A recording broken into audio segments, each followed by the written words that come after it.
ये है Qatar. Saudi अरब, Bahrain और यूएई के दरमियान वाक़े दुनिया का सबसे अमीर तरीन कंट्री।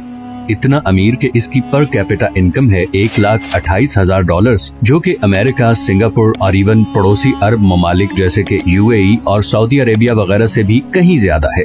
बड़ी बड़ी बिल्डिंग्स, शॉपिंग मॉल्स, महंगी गाड़ियाँ। इसीलिए कतर को मिडिल ईस्ट का वेगस भी कहा जाता है।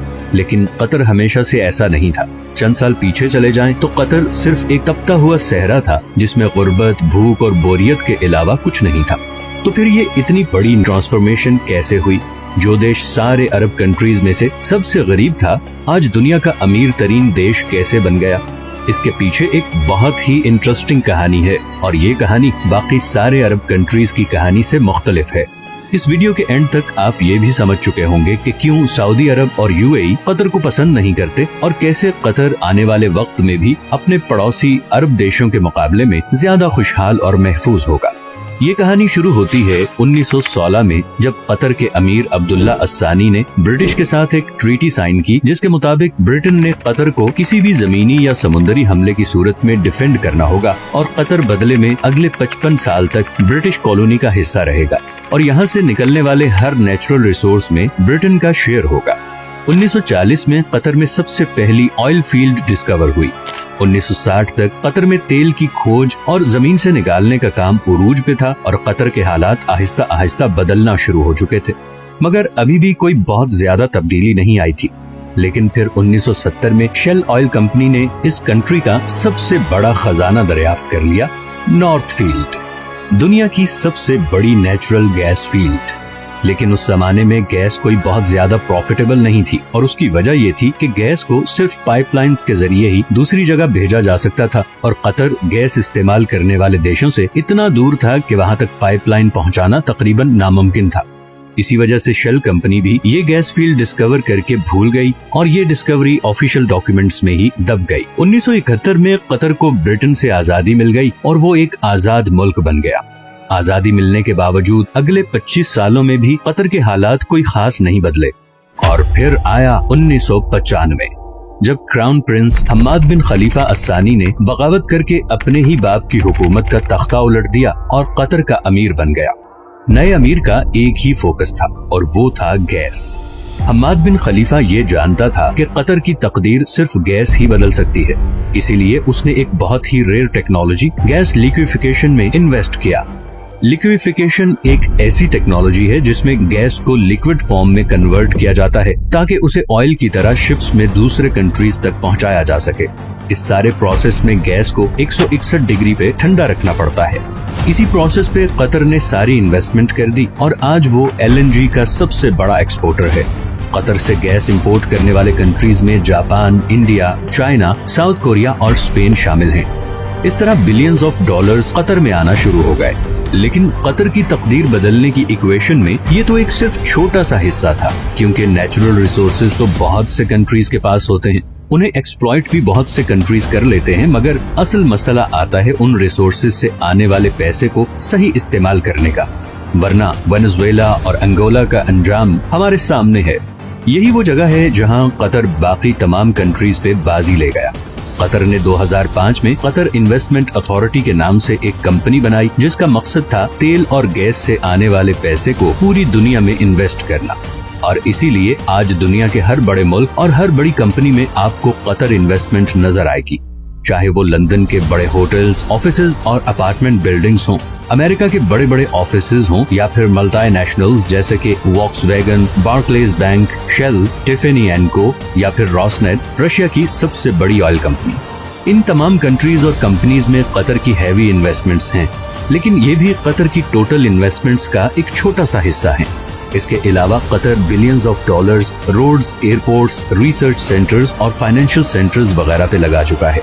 इवन के अभी फीफा वर्ल्ड कप, जो कि शायद दुनिया में स्पोर्ट्स का सबसे बड़ा इवेंट है, वो भी कतर में ही हो रहा है, क्योंकि ऐसे state of the art stadiums पूरे अरब में सिर्फ कतर के पास ही हैं। इन सारी इन्वेस्टमेंट्स का मकसद है ऑयल और गैस के ऑल्टरनेटिव इनकम सोर्सेज क्रिएट करना। अब ये तो थी कतर की इकोनॉमिक साइड। दूसरी तरफ इंटरनेशनल पॉलिटिकल इन्फ्लुएंस हासिल करने के लिए कतर ने दुनिया का सबसे बड़ा अरब मीडिया नेटवर्क शुरू किया, जिसे आज हम अल जजीरा के नाम से जानते हैं। असल में बहुत सालों तक कतर सऊदी अरब के कंट्रोल में था और नया अमीर खलीफा बिन हम्माद ये अच्छी तरह जानता था कि अगर कतर ने दुनिया में एक मकाम बनाना है तो उसके लिए उसकी एक अलग से पहचान बहुत जरूरी है। पूरी दुनिया तक कतर की आवाज और उसका नैरेटिव पहुंचाने में अल जजीरा ने एक बहुत जबरदस्त रोल प्ले किया है। 2010 की अरब स्प्रिंग के दौरान भी अल जजीरा वो वाहिद चैनल था जिसने प्रोटेस्ट को ऑन एयर किया था और इसकी वजह से सऊदी अरब और दूसरे कंट्रीज से इसे जबरदस्त क्रिटिसिज्म का सामना भी करना पड़ा। अल जजीरा का इन्फ्लुएंस इतना ज्यादा है कि 2017 में जब सब अरब कंट्रीज ने कतर का बायकॉट किया था तो उसको खत्म करने के लिए जो सबसे पहली डिमांड रखी गई वो थी अल जजीरा को बैन करना। सऊदी अरब और यूएई में तो अल जजीरा 2017 से अब तक बैंड ही है। कतर का बायकॉट एक मुकम्मल फेलियर था और इसकी सबसे पहली वजह तो ये थी कि सऊदी अरब को इस बायकॉट में सारे अरब कंट्रीज की सपोर्ट हासिल नहीं थी। इवन कुवैत और ओमान भी इस बायकॉट का हिस्सा नहीं बने। दूसरा, कतर के ईरान और तुर्की से भी बहुत अच्छे ताल्लुकात हैं, जिसकी वजह से गो के सऊदी अरब और यूएई कतर से काफी नाराज हैं, मगर इंटरनेशनली सारे कंट्रीज कतर को एक न्यूट्रल स्टेट समझते हैं और इसीलिए पूरी दुनिया में सिवाय 6 कंट्रीज के किसी ने भी इस बायकॉट को सपोर्ट नहीं किया। कतर को गैस की वजह से एक और फ्यूचर एडवांटेज भी मिला है। ऑयल के बारे में तो बहुत से एक्सपर्ट्स कहते हैं कि 2030 नहीं तो मैक्सिमम 2040 तक वो इलेक्ट्रिसिटी से रिप्लेस हो जाएगा, मगर गैस के बारे में ऐसी कोई प्रेडिक्शन नहीं, बल्कि उल्टा गैस की डिमांड मुसलसल बढ़ती जा रही है।